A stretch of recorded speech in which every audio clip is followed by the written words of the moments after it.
حصے تھے آج ڈبیٹ کے.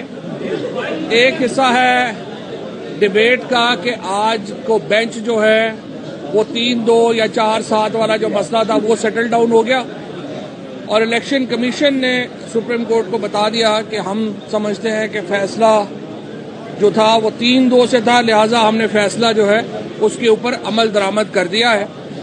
لہٰذا جو بینچ کے بارے میں جو معاملات اور چیزیں اٹھائی گئی تھی وہ تو شروع میں ہی ختم ہو گئی اور اب جو بینچ ہے وہ دوسرے حصے کی طرف جا رہا ہے، جس میں انہوں نے الیکشن کمیشن سے پوچھا کہ آپ الیکشن کیوں نہیں کرا رہے، اور الیکشن کمیشن نے اس کے جواب میں یہ کہا کہ ہمیں یہ بتایا گیا ہے کہ پاکستان بحیثیت ریاست کولیپس کر گیا ہے، نہ ہمارے پاس 8-10 ملین ڈالر ہیں جس سے ہم یہ الیکشن کروا سکیں، نہ ہمارے پاس سیکیورٹی کے لیے لوگ ہیں کہ جن کو ہم سیکیورٹی دے سکیں، اور نہ ہی کوئی ایسا اور ہمارا باقی رہ گیا ہے کہ جس سے ہم کہیں کہ یہ ملک ایک فنکشنل ملک ہے. میں یہ سمجھتا ہوں کہ اللہ کا لاکھ لاکھ شکر ہے کہ آج یہ سماعت جو ہے وہ لائیو نہیں تھی. ویسے تو میں چیف جسٹس صاحب سے ریکویسٹ کرتا ہوں کہ یہ لائیو دکھا دیں کہ حکومت کہہ کیا رہی ہے ملک کے بارے میں. حکومت یہ کہہ رہی ہے کہ جناب یہاں پہ اتنا زیادہ دہشت گردی ہے کہ ہم اسے کنٹرول نہیں کر سکتے، یہاں پر اتنا زیادہ پیسوں کا بحران ہے کہ ہم پیسے نہیں دے سکتے، اور بنیادی طور کے اوپر پاکستان ایک فیلڈ اسٹیٹ ہے. یہ حکومت کا موقف ہے الیکشن نہ کرانے کے لیے. اس میں تھوڑا سا فواد یہ بھی بتائیں گے کہ عملی طور پر یہ خوف زدہ ہیں کہ یہ الیکشن لڑنے کے عوام میں جانے کے قابل نہیں ہے اور یہ بہانے ڈھونڈ رہے ہیں، اور جو کچھ کل انہوں نے بل میں رات کو کرنے کی کوشش کی ہے وہ منہ کی کھائیں گے.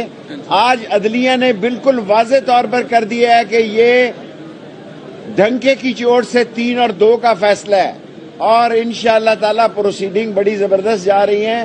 انہوں نے اٹارنی جنرل سندھ کو بھی KPK کو بلایا، پنجاب کو بھی بلایا، اور اٹارنی جنرل کو بھی بلایا. الیکشن کمیشن کا کوئی مسئلہ نہیں، اس نے تو کہا کہ میرے پاس نہ پیسے ہیں، نہ فورس ہے، نہ مال ہے، نہ انٹیریئر منسٹری کی اجازت ہے.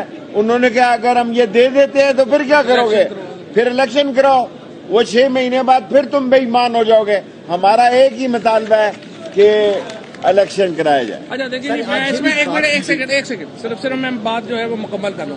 اچھا، حکومت کا جو بنیادی کلیم ہے وہ یہی ہے کہ الیکشن کے لیے ہم اس لیے نہیں کرا سکتے کہ پاکستان بحیثیت ریاست جو ہے وہ کولیپس کر چکا ہے اور یہ ہم نہیں کر سکتے. الیکشن کمیشن نے کہا ہے کہ اگر آپ اسسٹنس دے دیں اور ہمیں پیسے دے دیں اور اسسٹنس دے دیں تو ہم کرانے کے لیے الیکشن جو ہے وہ تیار ہے.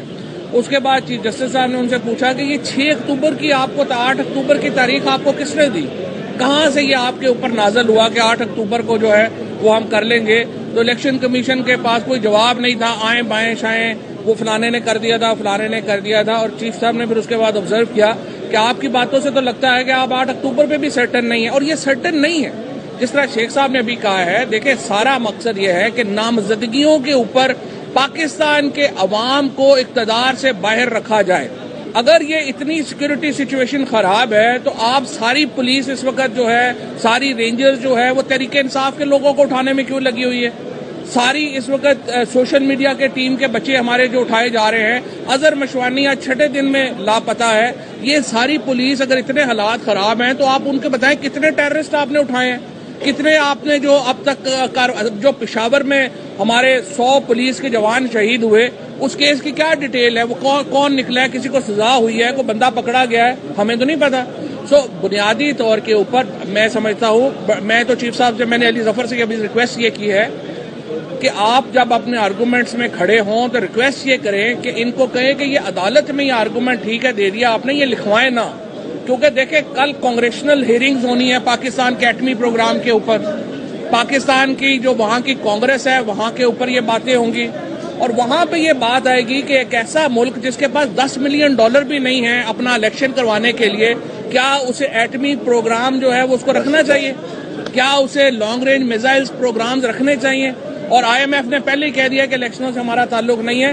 بہت ہی خطرناک آرگومنٹ حکومت دے رہی ہے، اور یہ آرگومنٹ کہ پاکستان بحیثیت ریاست ایک ناکام ریاست ہے، حکومت کی طرف سے یہ آرگومنٹ ایڈوانس کرنا جتنی اس کی مذمت کی جائے اتنا کم ہے. اور صرف آخری بات, یہ جو سپریم کورٹ کو ڈیوائیڈ کرنے کی کوششیں ہیں ان کے اوپر ہم شدید مذمت کرتے ہیں. یہ 1997 کو ریوائیو کرنا چاہتے ہیں پاکستان میں, جب چیف جسٹس کو کام سے روکا گیا تھا. آج لائرز کنونشن ہو رہا ہے لاہور میں, ہزاروں وکلا اس میں شامل ہیں, اور اگر ایک لائرز موومنٹ کی ابتدا ہوتی ہے ہم انشاءاللہ اس لائرز موومنٹ کے پیچھے کھڑے ہوں گے. ہم سپریم کورٹ کے اندرونی معاملات میں ہمارا کوئی تعلق نہیں ہے, وہ ججز جانے آپس میں. ہم نے سپریم کورٹ کے پیچھے کھڑا ہونا ہے اور انشاءاللہ اس ادارے کو طاقتور. ساری قوم کھڑی ہے. ساری قوم.